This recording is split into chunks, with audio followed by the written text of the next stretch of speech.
Bienvenue dans cette nouvelle édition du QG Week-end. Voici les titres de l'actualité. Les électeurs ont l'embarras du choix ce 6 mars au Bénin. Ils sont appelés aux urnes pour choisir parmi 33 candidats le successeur du président Toba Boni Yayi.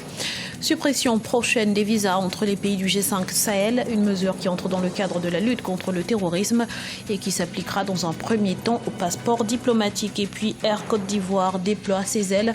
La compagnie aérienne qui compte 5 Airbus A320 et 3 bombardiers dessert désormais une vingtaine de capitales africaines.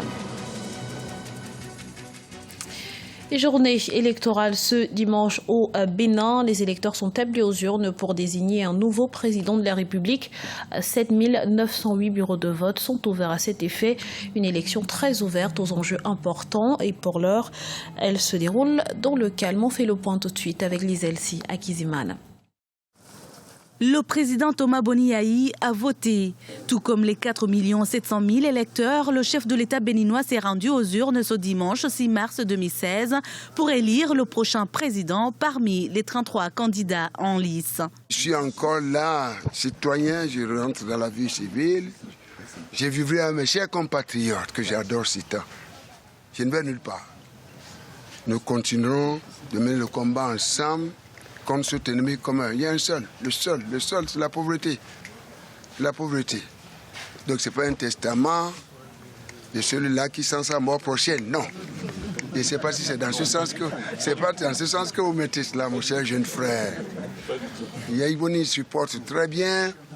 C'est vrai, il y a quelques, comment dirais-je, c'est noir, il y a ce philosophe qui dit nous sommes tous des malades qui s'ignorent. C'est bien ça, non? Je me porte très bien.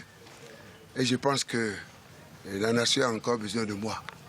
Je vivrai avec mes très chers compatriotes et ensemble nous allons travailler pour en finir avec cet ennemi commun, la pauvreté. Les Béninois se rendent en effet aux urnes dans le cadre du premier tour de la présidentielle.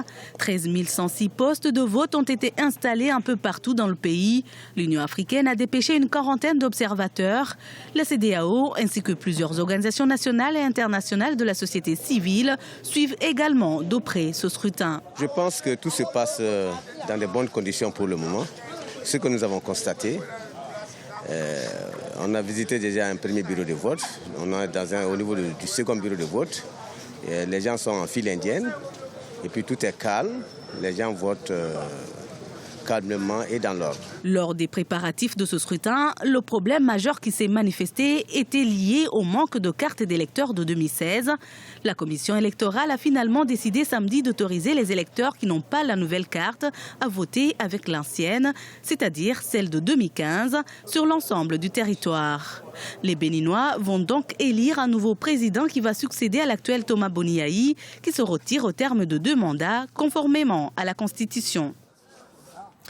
En Ouganda, l'opposition ne décolère pas. Elle conteste toujours la victoire du président Yoweri Museveni à la présidentielle du 18 février et entend saisir la Cour suprême. Explication avec Deogracia Spodo. L'opposition ougandaise continue de manifester son mécontentement au lendemain du scrutin présidentiel du 18 février 2016. Elle accuse notamment la Commission électorale nationale d'être partisane et de couvrir les irrégularités qui ont entaché le bon déroulement de l'élection. L'impartialité de l'institution a aussi été mise en cause par les observateurs internationaux. La mission d'observation européenne avait dénoncé son manque de transparence et d'indépendance, tout comme les observateurs du Commonwealth, dirigés par l'ancien président nigérian Olusegun Obasanjo, qui ont aussi mis en cause sa compétence. Les bulletins de vote ont-ils été imprimés et conservés conformément à la loi? Le jour du scrutin ou même avant, de nombreux électeurs avaient des bulletins de vote pré-remplis, sans parler des bourrages d'urnes. Nous pensons donc que ces actes ont eu un impact négatif sur le score des autres candidats. Il faut bien comprendre que finalement ceux qui avaient des bulletins pré-remplis étaient en faveur de celui qui a été déclaré vainqueur. Le président Yoweri Museveni, à 71 ans et au pouvoir depuis 30 ans, a été réélu pour un 5e mandat selon les résultats publiés le 20 février par la commission électorale. Il a obtenu 60,75% des voix, loin devant son rival de l'opposition, Kizza Besigye, crédité de 35,37% des voix. Le parti de ce dernier, le Forum pour le changement démocratique, a appelé les Ougandais et la communauté internationale à rejeter et condamner la fraude. Il avait été assigné à résidence lors de l'annonce des résultats après avoir été arrêté la veille.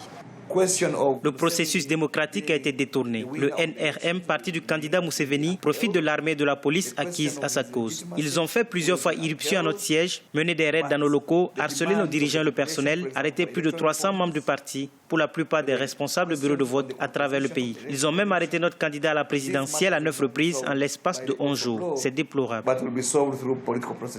En Ouganda, selon les dispositions du code électoral, les candidats malheureux à un scrutin présidentiel disposent de 10 jours à compter de la date de proclamation des résultats pour éventuellement les contester auprès de la Cour suprême. Mais les analystes sont pessimistes. Malgré les critiques de l'opposition, beaucoup peinent à croire en une quelconque modification du précédent verdict.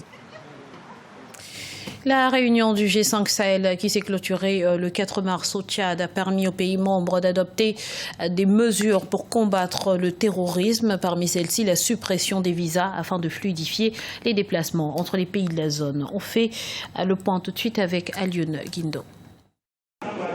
Suppression des visas au sein du G5 Sahel d'ici à 3 mois.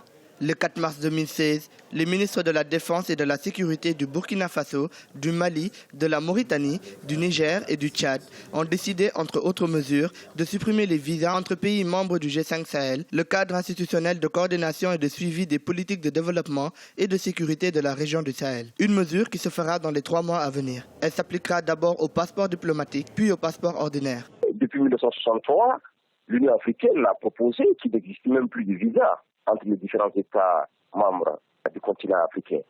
C'est complètement ridicule qu'entre Africains nous mettions des systèmes pareils. Pour revenir à la position du G5, il me semble que cette mesure aurait dû venir un peu plus tôt. Il me semble que cette mesure devrait effectivement aider, puisqu'elle vient pour renforcer la coopération entre les États.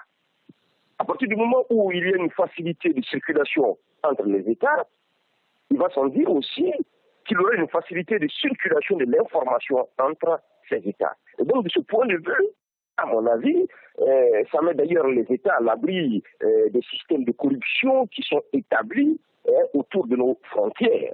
3 États membres du G5 Sahel sont aussi membres de la communauté économique des États de l'Afrique de l'Ouest. La suppression du visa est déjà effective entre eux. Dans le cadre de l'institution de la région du Sahel, l'objectif est simplement d'étendre cette mesure aux 2 autres États non membres de la CEDEAO. Le problème se pose juste pour le Tchad et la Mauritanie qui ne sont pas membres de la CEDEAO. Sinon, la libre circulation est déjà effective entre le Burkina, le Mali et le Niger. La décision de supprimer les visas a été prise en marge de la mesure qui consiste à créer des groupes d'action rapides contre le terrorisme, et ce, à l'aide de la France, de l'Espagne et de l'Union européenne. Dans ce cadre, les États comptent implémenter en Mauritanie le Centre sahélien d'analyse des menaces et d'alerte précoce. Ils comptent aussi y ouvrir une école de guerre sous l'appellation de Collège de défense du G5 Sahel. Air Côte d'Ivoire poursuit son développement. La flotte de la Compagnie nationale de Côte d'Ivoire comprend désormais 8 appareils, de quoi desservir davantage de destinations et à long terme s'ériger en hub sous-régional. Idelaide Mirabel Bissot. Le renouveau du secteur aéronautique ivoirien est effectif dans le pays. La nouvelle compagnie Air Côte d'Ivoire, créée en 2012, couvre les destinations régionales et le réseau domestique. La compagnie fonctionne avec des Airbus et des bombardiers. Pour davantage assurer la demande sous-régionale et mondiale, les autorités prévoient d'augmenter la flotte. Le secteur aéronautique ivoirien connaît donc un essor considérable. Sur les 1 500 000 de passagers qui ont fréquenté l'aéroport Félix Houphouët-Boigny en 2015, 44% ont été transportés par notre chère compagnie nationale. C'est environ 600 000 passagers. Air Côte d'Ivoire, c'est aussi environ 500 emplois directs et 1000 emplois indirects. Depuis la disparition de Air Afrique, plusieurs compagnies nationales ont vu le jour sur le continent. La survie de la plupart d'entre elles a été de courte durée. La faillite de ces entreprises était en partie due à l'insuffisance de moyens financiers et techniques. En Côte d'Ivoire, d'importantes mesures sont prises par le gouvernement pour faire du pays une destination touristique et aéronautique de choix. Le gouvernement, toujours pour montrer sa ferme volonté de faire de la place d'Abidjan le hub de l'Afrique de l'Ouest, vient de baisser les taxes.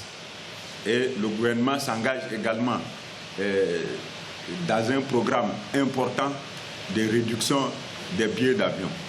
Nous invitons les compagnies, qui sont nos premiers partenaires, de faire en sorte que le deuxième pas soit franchi pour que effectivement les billets d'avion coûtent moins cher que ce que nous constatons aujourd'hui, notamment vers l'Europe.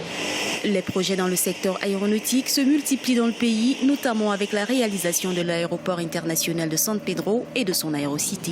Depuis le lancement de Air Côte d'Ivoire, la compagnie est partie d'un capital de 25 milliards de francs CFA pour boucler le 31 décembre 2015 avec une augmentation de 65 milliards de francs CFA.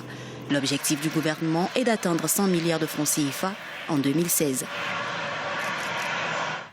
C'était le journal de la rédaction. Nous vous remercions pour votre fidélité. Dans un instant, retrouvez une nouvelle édition de l'information sur Africa 24.